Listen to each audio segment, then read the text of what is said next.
नमस्कार मित्रों, desire point channel के आज के इस नए वीडियो लेक्चर में मैं हूं अमित दुबे और आज के इस वीडियो लेक्चर में हम कक्षा 12 की इंग्लिश प्रोज के छठे अध्याय जिसका नाम है वुमेन्स एजुकेशन, जिसके लेखक एस राधाकृष्णन जी हैं, इसका अध्ययन करेंगे।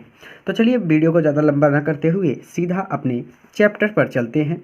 और मेरा ये प्रॉमिस है कि जब ये वीडियो लेक्चर ख़त्म होगा तो आपके लिए ये टॉपिक धुआं होने वाला है, यानी आपको बहुत ज़्यादा मज़ा आने वाला है इस अध्याय में। तो चलिए शुरू करते हैं। तो यहाँ से हमारा चैप्टर शुरू हो रहा है। हालांकि यह पुस्तक एक छात्रा की है जिसे मैंने क्लास में पढ़ा दिया है इस चैप्टर को, तो उसने इस चीज़ों में यहाँ पे कुछ कुछ चीज़ों की मीनिंग लिख दी है, तो उस पर आप फोकस मत कीजिएगा। मैं हर एक चीज़ आपको एक्सप्लेन करूँगा बढ़िया ढंग से, ठीक है। तो कहते हैं कि you are living in an age. Age मतलब युग, यू मतलब आप, आर मतलब हैं, लिविंग मतलब रह रहे, इन एन एज आप ऐसे युग में रह रहे हैं, व्हेन जिसमें देयर आर ग्रेट अपॉर्चुनिटीज़, जहाँ पर महान, ग्रेट मतलब महान, अपॉर्चुनिटी में इसमें अवसर, जहाँ पर महान अवसर हैं फॉर वुमेन, महिलाओं के लिए। आप ऐसे युग में रह रहे हैं जिसमें महिलाओं के लिए महान अवसर हैं। इन सोशल वर्क, सामाजिक कार्य में, पब्लिक लाइफ, सार्वजनिक जीवन में, एंड एडमिनिस्ट्रेशन, एडमिनिस्ट्रेशन मतलब होता है प्रशासन में, ठीक है। तो यहाँ से लेकर यहाँ तक सीधा सीधा कहते हैं कि आप लोग ऐसे युग में रह रहे हैं जिसमें महिलाओं को सामाजिक कार्य और सार्वजनिक जीवन तथा प्रशासन में महान अवसर प्राप्त हैं या फिर महान अवसर हैं, ठीक है। सोसाइटी रिक्वायर्स, सोसाइटी मतलब समाज को, रिक्वायर्स आवश्यकता है, women of disciplined minds, women's ऐसी महिलाओं की, ऑफ डिसिप्लिन्ड माइंड यानी जो महिलाएं हों उनका मस्तिष्क अनुशासित हो। डिसिप्लिन मतलब अनुशासन होता है, तो डिसिप्लिन्ड माइंड मतलब अनुशासित मस्तिष्क, एंड रेजिस्ट्रेंड मैनर्स मर्यादित व्यवहारों की। समाज को अनुशासित मस्तिष्क तथा मर्यादित व्यवहारों की महिलाओं की आवश्यकता है, या फिर यहाँ पे ऐसे भी कह सकते हैं कि समाज, रिक्वायर्स मतलब कामना करता है, यानी समाज अनुशासित मस्तिष्क वाली और मर्यादित व्यवहारों की महिलाओं की कामना करता है। Whatever line of work you undertake, what ever line कुछ भी लाइन, यानी आप जिस किसी भी कार्य रेखा को अपनाते हैं, whatever line of work you undertake आप जिस किसी भी कार्य रेखा को अपनाते हैं, you should bring to it an honest, तो you should bring to it an honest disciplined mind, तो you should bring to it आपको इसमें लगाना पड़ेगा, यानी आप कुछ भी काम करें उसमें आपको लगाना पड़ेगा एन ऑनेस्ट एक ईमानदार, डिसिप्लिन्ड और अनुशासित माइंड मन को, यानी आप किसी भी कार्य रेखा को अपनाएं, यानी कि आप चाहे जो कोई भी काम करें आपको उसमें एक ईमानदार और अनुशासित मस्तिष्क लगाना चाहिए। You will then succeed and have the joy of your work, तब आपको सफलता प्राप्त होगी और आप the joy of your work यानी आप अपने काम का आनंद प्राप्त करेंगे। तब यू विल सक्सीड, तब आप सक्सेसफुल होंगे, सफल होंगे, and have the joy of your work और अपने काम में आनंद प्राप्त करेंगे। फिर से पूरा रिवीजन करेंगे ताकि कोई डाउट ना रह जाए। You are living in an age where our great opportunities for women in social work, public life and administrations. आप लोग ऐसे युग में रह रहे हैं जिसमें महिलाओं को सामाजिक कार्य, सार्वजनिक जीवन तथा प्रशासन हेतु महान अवसर प्राप्त हैं। Society requires women's of discipline mind and restraint manners, समाज अनुशासित मस्तिष्क तथा मर्यादित व्यवहारों की महिलाओं की कामना करता है। Whatever line of work you undertake you should bring to it an honest discipline mind, आप यानी आप जिस किसी भी कार्य रेखा को अपनाते हैं उसमें आपको एक ईमानदार और अनुशासित मस्तिष्क लगाना चाहिए। You will then succeed and have the joy of your work, तब आपको सफलता और अपने काम का आनंद प्राप्त होगा। इस तरह से आप इसको पढ़ सकते हैं। हम आगे चलेंगे, रिवीजन करते हुए आगे बढ़ रहे हैं कि actually in our country, actually मतलब वास्तव में, इन आवर कंट्री हमारे देश में, एजुकेशन शिक्षा, सो फार एज गर्ल्स एजुकेशन जहाँ तक कि महिलाओं की शिक्षा की बात है, कुछ भी नहीं समझ में आया, ध्यान से समझिए। इस लाइन का मतलब है कि एक्चुअली इन आवर कंट्री, यानी वास्तव में हमारे देश में, एजुकेशन मतलब शिक्षा, सो फार एज गर्ल्स एजुकेशन, जहाँ तक कि महिलाओं की शिक्षा का संबंध है, इज कंसर्न मतलब संबंध है, education girls education apostrophe S लगा है, देख रहे हैं ना, महिलाओं की शिक्षा इज कंसर्न का संबंध है, is not wider spread enough, यह पर्याप्त रूप से प्रसारित नहीं है, यानी इसका क्षेत्र बहुत ज़्यादा बड़ा नहीं है, क्योंकि महिलाओं को उतने उच्च स्तर पर शिक्षा नहीं प्राप्त हो पाती। तो इसलिए कहते हैं कि एक्चुअली इन आवर कंट्री, हमारे देश में, वास्तव में हमारे देश में एजुकेशन शिक्षा, सो फार एज गर्ल्स एजुकेशन, जहाँ तक कि महिलाओं की शिक्षा की बात है, इज कंसर्न यानी महिलाओं की शिक्षा की बात है, is not wide spread enough, पर्याप्त रूप से प्रसारित नहीं है। सो एवरी इंस्टीट्यूशन, इसलिए इस कारण वह प्रत्येक संस्था which contributes to the education of girls, जो महिलाओं को शिक्षा में योगदान देती है, जो बालिकाओं को शिक्षा में योगदान देती है, इज वर्दी योग्य है ऑफ रिकॉग्नाइजेशन, पहचान की, एंड इनकरेजमेंट प्रोत्साहन की। सो एवरी इंस्टीट्यूशन, इसलिए प्रत्येक वह संस्था which contributes to the education of girls, जो बालिकाओं को, महिलाओं को शिक्षा देती है, इज वर्दी योग्य है ऑफ रिकॉग्नाइजेशन एंड इनकरेजमेंट, पहचान और प्रोत्साहन की। इसलिए वह प्रत्येक संस्था जो बालिकाओं की शिक्षा में योगदान देती है, पहचान और प्रोत्साहन की पात्र है या फिर योग्य है, ठीक है। But I am anxious that the kind of education that is imparted must not only be broad but should also be deep। देखिए थोड़ा सा सेंटेंस बड़ा है तो ध्यान से समझिएगा। कहते हैं कि बट आई एम anxious मतलब चिंता, मैं चिंतित हूँ, बट आई एम anxious, किंतु मुझे यह चिंता है, दैट कि द काइंड ऑफ एजुकेशन, जिस प्रकार की शिक्षा, दैट इज इम्पार्टेड दी जाती है, must not only be broad, वह केवल विस्तृत नहीं होनी चाहिए, ब्रॉड मतलब चौड़ी हुई, फैली हुई, विस्तृत, तो वह केवल विस्तृत नहीं होनी चाहिए, but should also be deep, किंतु गहरी भी होनी चाहिए। अर्थात कह रहे हैं कि किंतु मुझे यह चिंता है कि जिस प्रकार की शिक्षा दी जाती है वह केवल विस्तृत ही नहीं अपितु गहरी भी होनी चाहिए। should also be deep, be broad but should also be deep, but I am anxious that the kind of education that is imparted, किंतु मुझे चिंता है कि जिस प्रकार की शिक्षा दी जाती है, must not only be broad, वह केवल विस्तृत ही नहीं होनी चाहिए, but should also be deep, अपितु गहरी भी होनी चाहिए। We are lacking in depth मतलब गहराई, हम में गहराई की लैक है, लैक मतलब कमी, तो हम में गहराई की कमी है, हम में गहराई की कमी है। We may become learned and skilled, कहते हैं कि we may become learned and skilled, हम बिकम हो सकते हैं ज्ञानी, लर्न मतलब ज्ञानी, एंड स्किल्ड मतलब कुशल, तो हम ज्ञानी और कुशल बन सकते हैं। But if we do not have some kind of purpose, लेकिन हमारे पास यदि कोई पर्पस नहीं है, उद्देश्य नहीं है, इन आवर लाइफ, हमारे जीवन में, यानी कहते हैं कि भले ही हम विद्वान तथा कुशल भले ही बन जाएं, किंतु but if we do not have some kind of purpose in our life, यदि हमारे जीवन में कोई उद्देश्य नहीं है, हमारे जीवन में किसी प्रकार का उद्देश्य नहीं है, आवर लाइफ, हमारा जीवन, देमसेल्फ बिकम, तब बन जाता है ब्लाइंड यानी अंधा, ब्लंडरिंग मतलब भूलों से भरा हुआ, एंड बिटर और कड़वा, यानी यदि हमारे जीवन में कोई किसी प्रकार का उद्देश्य नहीं है तो हमारे जीवन जो होता है वह स्वयं ही अंधा यानी अंधकारपूर्ण, भयंकर भूलों वाला यानी ब्लडरिंग मतलब भूलों वाला, और कटु या फिर कड़वा बन जाएगा।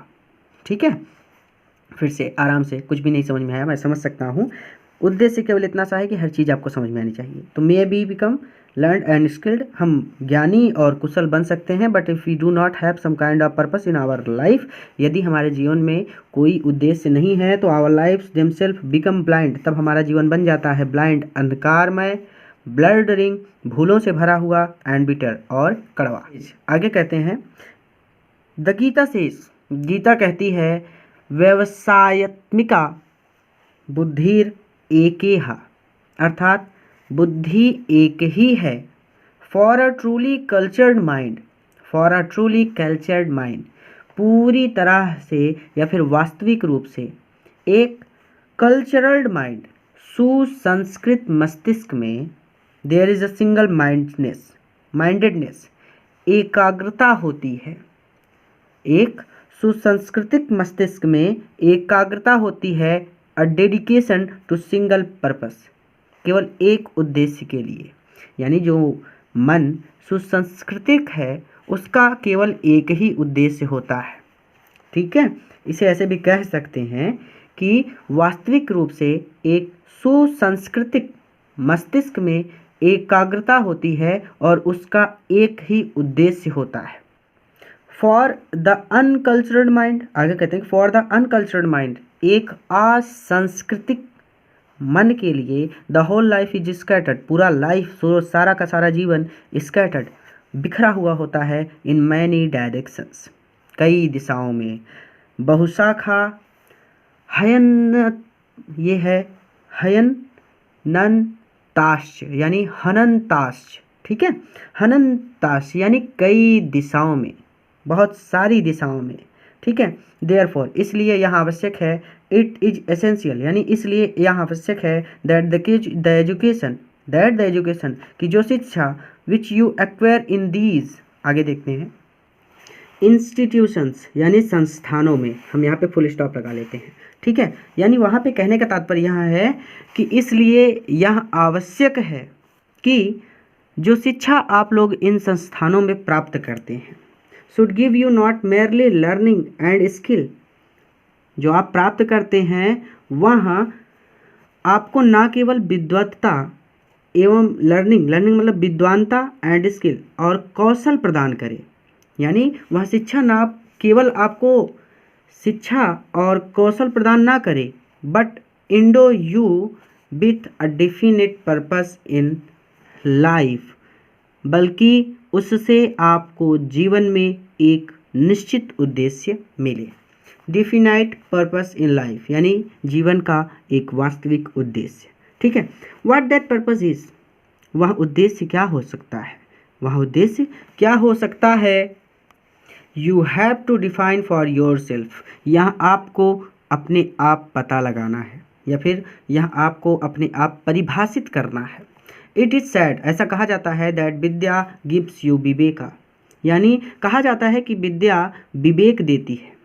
विमर्श रूपिणी विद्या यानी विमर्श रूपिणी विद्या gives you a sense of what is right, आपको एक सेंस देती है यानी आपको यह ज्ञान देती है ऑफ व्हाट इज राइट कि क्या सही है, and help you to avoid what is wrong, और हेल्प्स आपको सहायता प्रदान करती है, यू यानी आपको, टू अवॉइड उससे बचने में, व्हाट इज रॉन्ग जो गलत है, अर्थात जो सही है।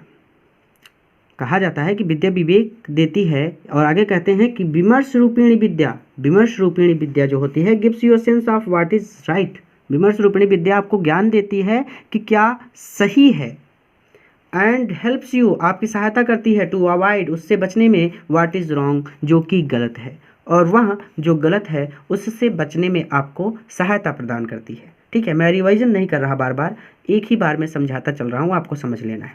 यू मस्ट ट्राई, यू मतलब आपको, मस्ट अवश्य ही, ट्राई प्रयास करना चाहिए, देयरफॉर इसलिए, टू फाइंड आउट यह जानने की, व्हाट इज़ रिक्वायर्ड कि क्या आवश्यकता है, ऑफ यू आपसे, इन दिस जनरेशन इस पीढ़ी में, यानी इसलिए आपको यह जान लेने की अवश्य चेष्टा करनी चाहिए कि इस पीढ़ी में आपसे क्या चाहा जा रहा है।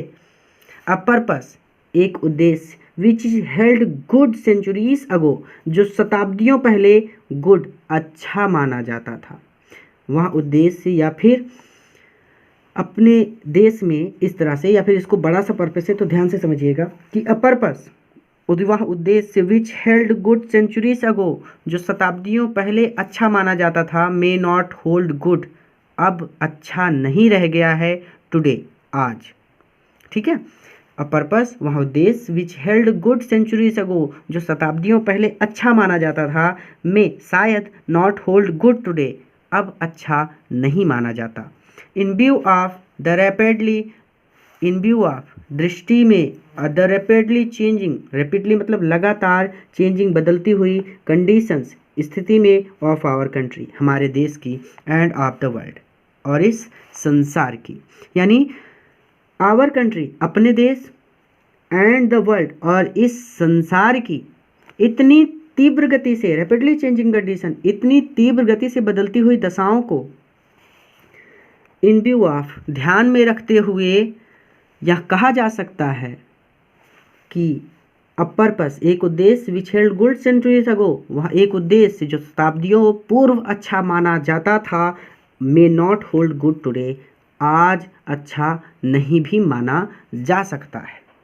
ठीक है, तो पूरा का पूरा यहाँ से लेकर यहाँ तक क्या है, सीधा सीधा यहाँ से ए पर्पस से लेकर यहाँ तक कि इसलिए यहाँ से लेकर यहाँ तक यू मस्ट ट्राई, तो मैंने बता दिया था। A purpose which held good centuries ago, यानी अपने देश एवं संसार में इतनी तीव्र गति से बदलती हुई दशाओं को ध्यान में रखते हुए यहाँ कहा जा सकता है कि एक उद्देश्य जो शताब्दियों पहले अच्छा माना जाता था, आज अच्छा नहीं भी माना जा सकता है।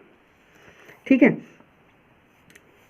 आगे कहते हैं कि so the purpose which you adopt in your life, इसलिए जो भी उद्देश्य आप अपने जीवन में अपनाने जा रहे हो, must be adapted to the relevant need of the present generation, उसे वर्तमान पीढ़ी से संबंधित आवश्यकताओं के अनुरूप अपनाया जाना चाहिए। फिर से ज़्यादा तेजी से बता दिया। सो द पर्पस, इसलिए वह उद्देश्य which you adopt in your life, जो आप अपने जीवन में अपनाने जा रहे हैं, मस्ट बी अडॉप्टेड, उसे अपनाया जाना चाहिए, टू द रेलिवेंट नीड्स, यानी ऑफ द प्रेजेंट जनरेशन, वर्तमान पीढ़ी के रेलिवेंट नीड्स, यानी वर्तमान पीढ़ी से संबंधित आवश्यकताओं के अनुसार अडेप्टेड, अपनाया जाना चाहिए।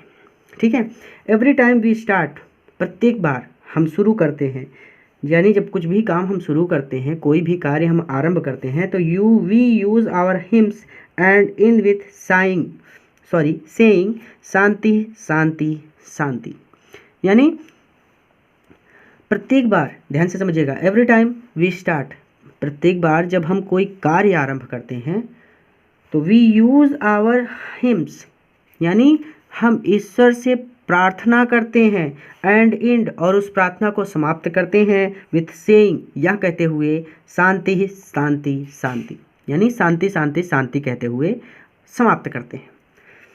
द टीचर, अध्यापक, एंड द पपिल्स और छात्रों से आर एक्सपेक्टेड, यह आशा की जाती है, to avoid hating each other, कि वे एक दूसरे के प्रति घृणा ना करें। अध्यापक और स्टूडेंट्स, विद्यार्थियों से यह आशा की जाती है कि वे एक दूसरे से घृणा नहीं करेंगे। आगे कहते हैं कि कंपैशन मतलब होता है दया, और इन्होंने आगे लिखा भी है, दया इज द क्वालिटी, वह गुण है, विच इज मोर कैरेक्टरिस्टिक, यानी जो विशेष रूप से होता है, ऑफ वुमेन, महिलाओं में, देन ऑफ मेन, मनुष्य की तुलना, पुरुष की तुलना में। दया एक ऐसा गुण है जो पुरुषों की अपेक्षा महिलाओं में विशेष रूप से पाई जाती है।